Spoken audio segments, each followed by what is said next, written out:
Hey, welcome to podcast number 2 Woohoo. of the Effing Details. Who are you? Podcast. I'm Jill Simmons. Your podcast, Jill Simmons. I'm podcast Jill Simmons. I am podcast Mark Simmons. And it's great to have everybody back. Lovely. Yeah. Hey, one of the things we didn't have with us on the last one, but we have now, Fuck the Details hats. Yeah. Fuck the details. And we have mugs as well. Cool. So what we said is we'll send a hat to someone who, someone puts, sends us a question at anything@effingdetails.com, and we'll pull somebody's name and send them one of our Fuck the Details hats that you can wear proudly downtown. And we wore ours a couple weeks ago. Got a lot of attention. We got a lot of attention. People were looking. People were wondering, wait, is that political? Is it not political? What are they doing? What are they doing? Yep. Yeah, we're like, yeah. Yeah. Guess you're going to have to Google it. Yeah, find out. Subscribe to our podcast. That's right. Right. So the last podcast, Yes. we talked a little bit about both our histories We did. and getting through stuff. Absolutely. And where'd we end off? Well, we ended off with how it was that you gave me the confidence and the push, and with all your experience, to move forward with what I wanted to do. And because I was probably feeling like, even though I really wanted to do it, I was not going to pull the plug and do it. And you helped me get there. Right. And that was really key and instrumental in my success and how I felt about this venture that I was going on, because it can be very scary and overwhelming, especially for someone who does not have the confidence that I have now. Right. And I know one of the things we ended with last time was the bullshit story. Oh, absolutely. Yeah. I had a lot going on in my head. I know Yes. that. Yes, there's always a lot going on in your head. Yes. And I would assert that we all got a lot going on in our heads too. We do. And, what's the bullshit story we tell ourselves why we can't do the things we want to do? Right. So for me, if I look at my history, I didn't ever have a lot of success in being an entrepreneur. You said that I have been a very good problem solver, and that's great. That's a huge skill, and I can see how I could take my problem solving skill into, my venture into Instagram. But there were a lot of stories in my head that I told myself. One was, I really don't like pictures of myself, which is hilarious because I take thousands. How weird. Everybody loves pictures of themselves. So No. initially I tried to get my daughter, Alexa, to be my model, because what I'm really into is fashion. I didn't necessarily want to be the fashion. I didn't really want to be the model. But that logistically it wasn't going to work, especially when you have to produce a lot and post on Instagram. So I had to be the model, and that was very difficult for me to wrap my head around. Especially, I do recall our very first photo shoot and how hard that was for me. Yeah. And it was, I remember that as well. And there was a lot of pictures and a lot of, this isn't good. Nope. Yep. Nope.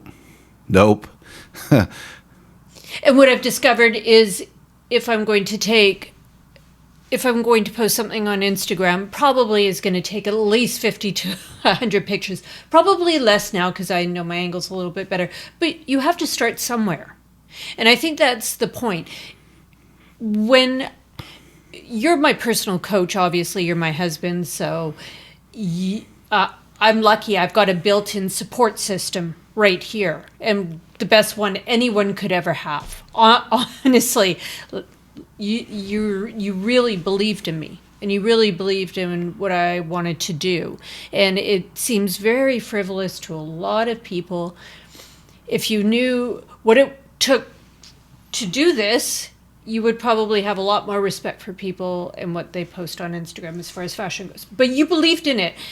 And I was quite surprised at how you pushed me forward, and you did really, really help me.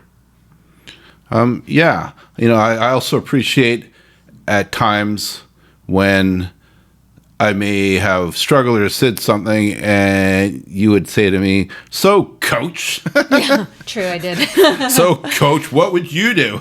Yeah. Like, don't throw that at me.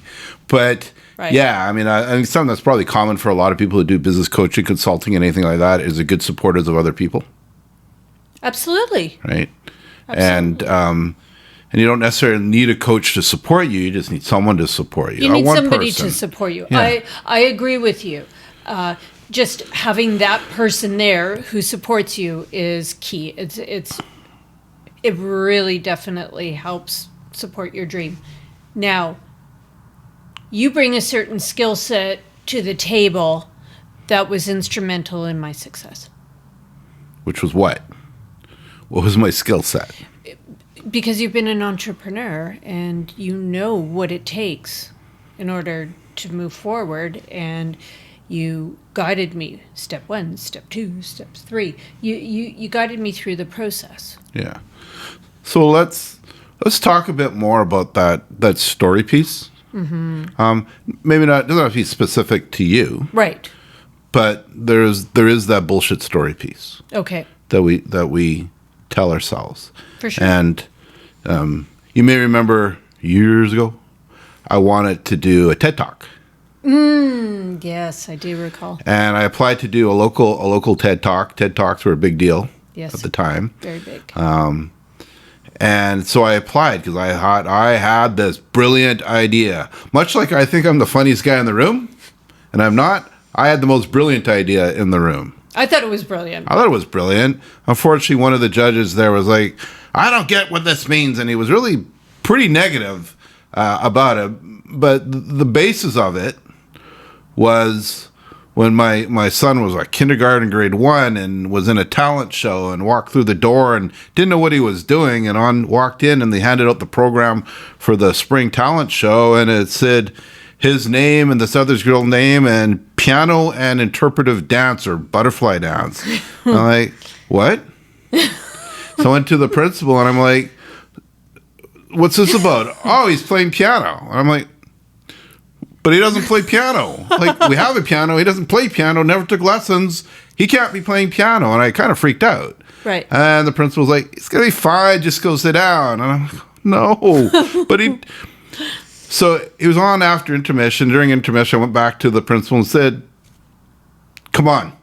Like, it's going to be embarrassing for him and on. And he said, just go sit down, Mark. It's going to be great. So then they announce him and this girl, and they get up to the front of the room. And the piano starts, and he's playing on the treble keys, on the high keys, and doo-doo-doo. And it sounded like ballet music. And she's dancing ballet. And the people in front of us turn around and go, well, how long has he been playing piano for? I'm like, oh, including today? Today, as far as I know. Okay, I mean, it's pretty cool because when you're that young, you're fearless. Right. It's the truth, you are fearless. True, yeah. Somewhere along the way, we start to have fear. And so the TED Talk was, when I decided to do the TED Talk, and he was about 19 or 20 at the time, I believe, and I said, here's my idea. I'm going to tell this story. I'm going to talk a bit about fear, and then you're going to come on, and you're going to play the piano. He's like, the hell I am. That is no way is that happening. It's not happening. Even with all of my convincing in the world, it was not going to happen. Right. Why? Because of the things that the fear, I can't do it, it's embarrassing, and I get it. I think for a moment though he decided he would do it, right. Which is why I went to do the TED Talk. But there was all this stuff at the time, and so we started looking at, well, what gets in the way between when you have no fear and you're wearing that cape and you're the superhero at 5 or 6, and then years later, put the brakes on. Yeah, I mean, life. Yeah. So many things happen in life, and your encounters with people who may or may not be super positive towards you. You just develop a sense of self that you did not know you had before. So before he may have seen a piano and felt like he could play the piano, and then he suddenly realized as he grew up, I can play the piano. Yeah. But think, you played sports. You played baseball, right? I played baseball for 2 seasons, I think. Yeah. So when you're trying out for a team, so let's go back there. Like when you're trying out for a team and you're pretty young, how old were you? Ish? I'm trying to think. Probably 10, around 10. 10, okay. 11. So when you go back and you're playing baseball and it's day one and there's people who know how to play really, really well, even at 10 or 11. Yeah. And there's people who don't. But you still go through and do it, which is a big deal. To be able to have it, because would you at 30 and 40 and 50 go onto a team, because it is a bit competitive, even at that age, it's still competitive, and go, yeah, I'm here, and you're not great at baseball? Well, I think one of the things that happened, I played for 2 seasons, and I believe I was third base. It really wasn't my wheelhouse, but I did do it, and, I enjoyed parts of it. Then when I was, probably around 22, 23, I joined a beer league, thinking that I would just go out on the field, and because I had played when I was 10, I would be, decent-ish, at least I knew the game. But in between, what I didn't realize is that I developed a fear of the ball. So anytime the baseball came to me, I ran. And I never caught anything, and I think I wasn't ever invited back. And that was it. I actually didn't enjoy it at that point. Yeah. I didn't enjoy the beer league, and I didn't enjoy being scared of the ball. Yeah. I know I had, I'm not sporty spice at all. Sports was never my forte. When I was 7 or 8, my mom put me in tennis, and they told me really quickly, it's too bad, Mark, there isn't a class lower you can go into. Ooh. Yeah, I was told the same thing about guitar too. Ouch. Too bad there wasn't a lower guitar class, and it was all in the same year. So that's some confidence building right there. But however, I played baseball for quite a few years. My grandfather sponsored the team. We had Acme Electric shirts, and we were his logo's on it. But we were also whatever the team, Cardinals and the Bears and whatever we were called at the time. There was a few years, and my stepdad was the ump for Little League, and he was tough in Little League, and so I had to play baseball. I did. I suck at baseball. So in 3 years, I hit probably 2 balls. And the one time I did hit 1 ball, our substitute teacher came to the game. Yeah, I was grade 3. And there was a guy in my class named Ian. And Ian was really good. And he hit the ball. It was really great. Cool. Mark hit 1 ball, sort of, flopped it. Got to first base, but I think they let me. And the next morning was, how did it go? Oh, Ian was really great, and on and on. And for Mark, he's okay. Aww. Yeah, he's okay. Yeah. It's a little soul crushing then. However, I knew I was not good at baseball or sports or things like that, because it's not my thing. It's not my passion. But what if you had enjoyed it? Would you have carried on if you had enjoyed it? I may go into those beer leagues you talk about. Right. So if you had enjoyed it, you might have carried on. Yeah. Regardless of what they were saying about you. Right. Okay. Well, that's good. Yeah. Well, what is one thing you and I took up recently? Well, it was a couple years ago. We took up guitar. Right. I'm not taking up tennis because I don't personally enjoy tennis myself for me. Right. But we took up guitar. Right. Got guitars, started playing. We got an electric guitar recently. Not because we know how to play it, but because enjoy the practice of it. Yes. And getting some chords and, really shredding the E chord now. And we're nailing that puppy really good. I got a couple chords We may down. go to A sus. I don't know. We're wild like that. Wild. But it's one of those things. And we look back at, like I did the real estate license I had options for me personally when I was 20, I did go into the food business, but I could have gone in the real estate because grandparents owned a brokerage. And my grandfather offered me his electrical company. He's going to retire. Here it is. Here's the guys. Here's the truck. Here's everything. And I said, I don't want to be an electrician. Yeah. So, some decisions in my life aren't necessarily wise, because that'd be a great decision back then, because I went into the food business for 17 years. But for the real estate at the time, I had to mail in a questionnaire. It was like a psychology. It was 25 questions they ask you. They send you back your percentage of becoming a realtor, percentage of success. Okay. So I filled out the 25 questions, mailed it back, because we didn't have internet and all that stuff back from the day when we were walking in shoeboxes and stuff. And I got a 25% chance at success at being a realtor. Wow. And I'm like, fuck that. I'm going to send it in again. Oh, okay. And I sent it in again, and they sent me back the results, and I had a 19% chance of success at being a realtor.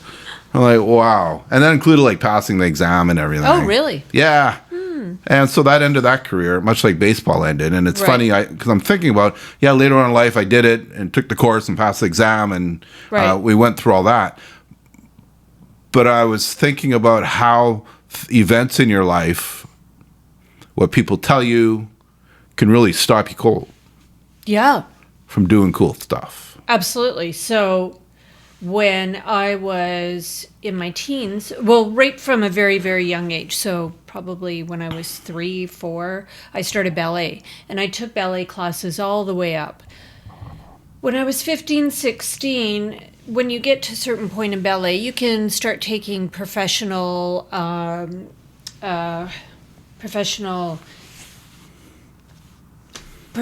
grading. So they come in, and usually they're from, a prestigious ballet like Winnipeg Ballet or New York. They're quite professional, and you're in the room with them, and they take you through ballet steps and dances and exercises, and then they grade you, and then you have to wait about a month, and then you get your results. I failed. I failed, and that was it. I never took another ballet class and stopped dead. Basically, it said to me that I was no good. One of the things I didn't realize is that I have a little curvature in my spine, and I have scoliosis, so that threw off a little bit of ballet, which is very technical and very precise, and I just wasn't. That's not to say I'm not probably a good dancer, just wasn't going to go pro. And it's too bad that made me stop. Right. There's these schools of thought around, you could be anything you want to be. We tell kids that all the time. We do. There's nothing you can't be, which is, I guess, generally true. Okay. And true. And if you have the support and the belief and the confidence in a lot of pieces, there are times, I think, for some times people have other opportunities more so than others, based on a lot of different factors.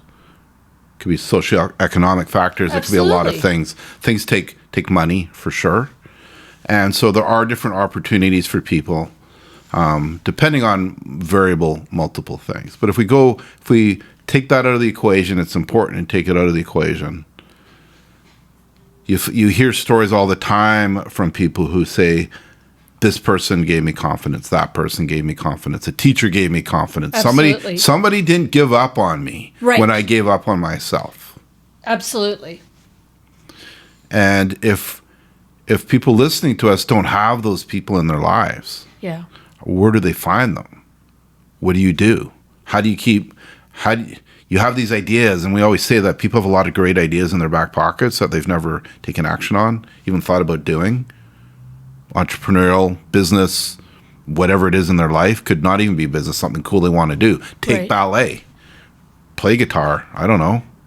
Well, it's interesting you say that. So if I look back, and I hate making it just all about myself, but if I really do look back on my life, and that's not to take anything away from my mom, she was a single parent mom, or anybody else, I really didn't have those pieces in place to say to me, you are good enough, smart enough, you can do it. I really didn't have that. Up until I met you, I actually really didn't have that. I work in medical and I work for surgeons. And years ago, one of the surgeons said to me, had a little conversation with me, and he said, I am shocked that you didn't go further sort of in medical and become a surgeon or a doctor. He said, you're 100% smart enough. 100%. You could have done this with your eyes closed. This is a no-brainer job for you. Why you didn't do it, I have no idea. And I was really shocked at that, because that to me, it just seems like such an overwhelming thing to do. But here was somebody who was like one of the smartest people that we think of in society saying to me, you could have done this, no problem. Right. So that was interesting. I'm not saying it really changed at that point, but I felt a lot more confident in my job, for sure. Yeah. And that's the thing, of the one person to believe in you can change everything. It really can. I know for us, like when we look at doing the effing details, and that's really about when the details matter and when they don't matter, and getting started means just starting. Right. And some people have that block in front of them, that even if you have that, still that first step. And that's one of the things we can sure help people with is starting. Yeah, definitely. If the podcasts aren't doing it for you, like, or is everything a success? Hell fucking no. Nope. No way is everything a success. Sometimes the success is just starting it. Sometimes the success is starting it and stopping it. Sure. And saying, she don't want to do that. I'll tell a story at some point about a client who went through that process. Mm-hmm. And the success was actually stopping what he was doing. Right. In an amazing way. Success is different to a lot of people. Right. But there's a hunger to find out, well, what does that look like to you? Like, what is it you want to do? And that's something I know that we can help with. I personally have worked with a lot of people who have helped guide them to do stuff, some really awesome, cool stuff in their lives. I think also it spills over into a lot of different avenues.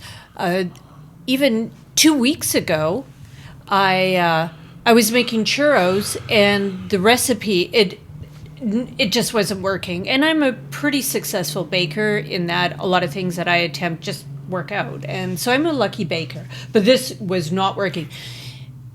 I probably would have had an epic meltdown years ago. This time I just went, okay, it's not working. I think it's a recipe. I think I need a new recipe. Got a new recipe, redid the whole thing, and it worked. Yeah. So it was just, finding out what was going to work in that moment. And you helped with that too, because you helped me with recipe. You came over, you were seeing what was going on, you're experienced in baking as well. And so we just kind of did some troubleshooting. Yeah. And in that scenario, sometimes the best thing to move forward is taking a step back. Right. Take a step back, take a breath. Let's look at what's going on. And see and try something new. For sure. But I would probably have started crying, been very upset, been hard on myself, told myself I'm no good at baking, and I would have had an epic meltdown. Yeah. Mm-hmm. One of the cool things is we always get to do everything. I ask clients, I want you to write down these letters, AGAIN. What are that? And like, again, what does it stand for? I don't know. Yeah, stands for again. You get to do it again. And you get to fail, and then you get to do it again. Oh, and you get to do it again should you want to do it. Right. You always get to do stuff again. It's okay. Yeah, it's okay. Unless, pull from the last video, unless you're the heart surgeon. Oh, yeah. Then you may not get to do it again. Yeah. So I want you to get it right. Get it right. But for most of us who aren't in those fields and the things we want to do, we can do it again, and we can keep trying, and we can keep going. Absolutely. I agree. You went from the churros that didn't work to making incredible churros, and they were freaking awesome. They really were. They actually turned out really well. They were air fryer churros, and they They were pretty amazing. I was really happy with the outcome. Yes. And I'm glad that I didn't give up at that point. I'm glad I tried it again, found a new recipe, and everything worked, and it looked how it was going to or supposed to look. Yeah. So that felt really good. And maybe that's a question we could just throw out to people listening is, what is something in your life that's failed before, or you've been told no, you're going to fail, Right. that you want to do, that you want to try again and do. And what's it going to take? What do you need to do to not talk yourself out of trying? Right. At least starting. And email us. Definitely. Send us an email. What's our email address again? We always mess this up. Our email address is, anything at Effing .com. We have it on the bottom of the screen right now. Yes. Anything at effingdetails.com. Email us anytime, ask us questions. You can go to our website, which is effingdetails.com, and there's contact forms and information on there. If you want to reach out, love to have a conversation. That would be great. I'd love to bring somebody on the big show. Wouldn't that be great? Bring someone on the big show who at some point we've helped. We're early on in this process, but at some point let's bring some people on and have discussions. There are a lot of people that we know. There's a ton of people. Yeah. And so we'd love for one of them to be one of you. Yeah. One of our people. All right. So good conversation. Yep. We appreciate you being here. Subscribe to our YouTube channel. Subscribe to our podcasts on either Spotify or Apple Podcasts. And you can do so on our website, which is effingdetails.com. We have all the links. We make it easy. We've got Fuck the Details hats. Yep. We got cool hats. And no, they're not political. They're not political. It just means fuck the details. Just do it. Get it done. Why wait? The right time is right now. Absolutely. Alrighty, till next time. Sounds good. Bye. Bye.